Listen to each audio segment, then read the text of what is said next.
A wide shot of a bustling farmyard at dawn, golden light illuminating a rustic farmhouse and fertile fields. The father and elder brother are already at work, a picture of diligent peace. The younger son sits on a stone wall overlooking the familiar fields, his gaze fixed on the distant horizon, a hint of yearning in his eyes for something beyond the farm. The father pauses his work, his wise eyes gently observing his younger son, a silent understanding of the boy's inner turmoil etched on his face. The younger son stands before his father, a newfound confidence or perhaps youthful naivety in his posture, making a bold and unexpected request. The father listens, his gentle smile fading, replaced by an expression of profound sorrow, yet still tinged with understanding, as he processes his son's demand.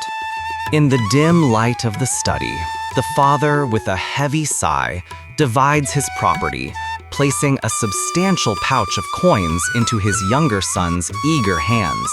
The younger son, his eyes sparkling with anticipation, quickly packs a small bag with his belongings, the heavy pouch of coins clinking reassuringly within.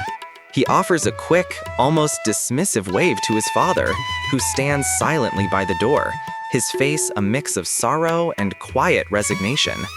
The younger son rides away on a sturdy horse, a wide, confident smile on his face as he glances back at his father's house, now a fading memory behind him. He arrives in a bustling, vibrant city, filled with exotic sights, sounds, and an overwhelming sense of opportunity. His eyes are wide with wonder and excitement.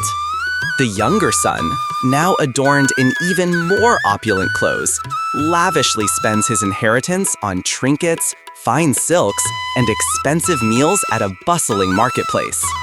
He is at the center of a grand banquet table, surrounded by a chorus of laughing, flattering new friends who hang on his every word, their faces beaming with superficial admiration. A vibrant montage of the younger son dancing, laughing, and indulging in endless parties, music, and frivolous entertainment, living life without consequence. He is seen showering his companions with expensive gifts, earning gasps of delight, and further cementing his illusion of popularity.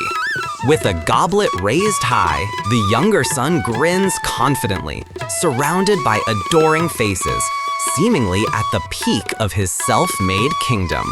A close-up of a small, rapidly shrinking pile of gold coins on a table. The younger son looks at it with a flicker of dawning concern. At a gathering, the younger son tries to engage his friends, but they are subtly less attentive, their gazes drifting and their smiles a little less warm. The younger son sits alone at a once bustling table, attempting to pay with an empty pouch. His former friends walk past, avoiding eye contact. A sudden, harsh wind blows through the city. Market stalls are empty, people look gaunt, and a sense of widespread famine grips the land, visible on every face. The younger son, looking increasingly desperate, barters his once expensive robes and trinkets for meager portions of food, his eyes filled with growing despair. He approaches various merchants and landowners, offering to work, only to be repeatedly rejected and shooed away, his once confident posture replaced by a desperate slump. A close-up of the younger son, covered in mud and grime, reluctantly shoveling slop into a trough for a grunting herd of pigs, his face a mask of humiliation. He watches the pigs greedily devour their food, his own stomach rumbling painfully, a look of profound, desperate hunger in his eyes as he eyes their slop.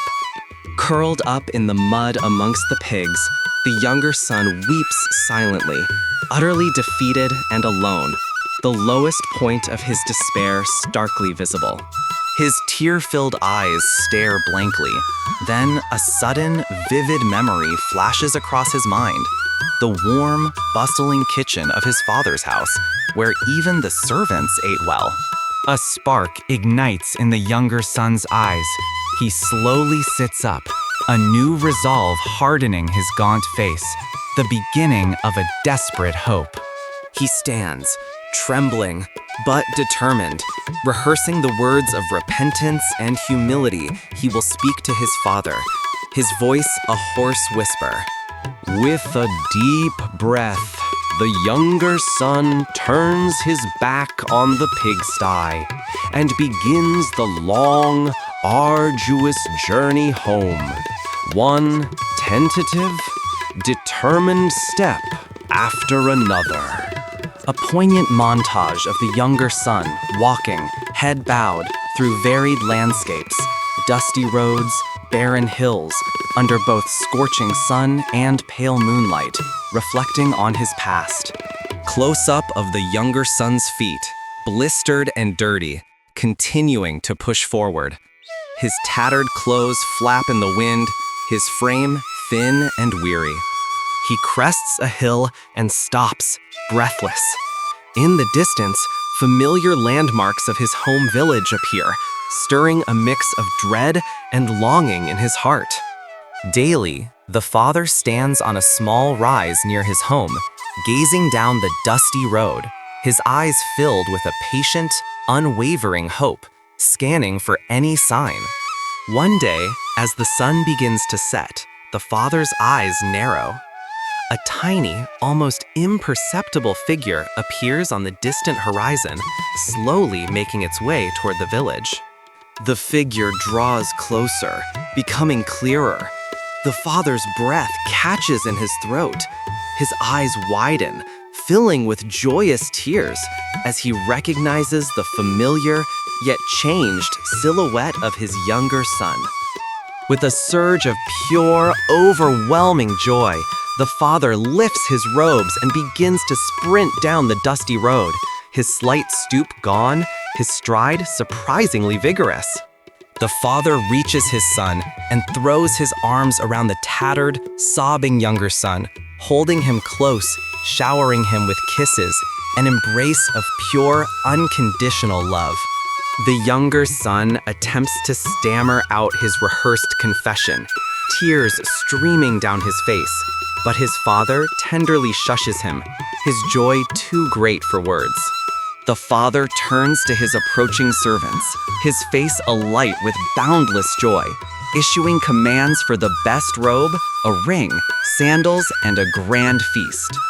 Music fills the air as servants bustle, preparing a lavish feast.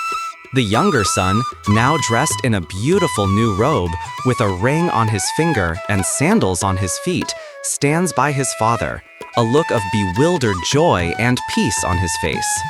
The elder brother returns from the fields, his face serious and weary, to the sounds of music and celebration. He sees his younger brother, transformed, and his father, beaming. A storm of resentment and frustration crosses his face as he confronts a servant, then approaches his father.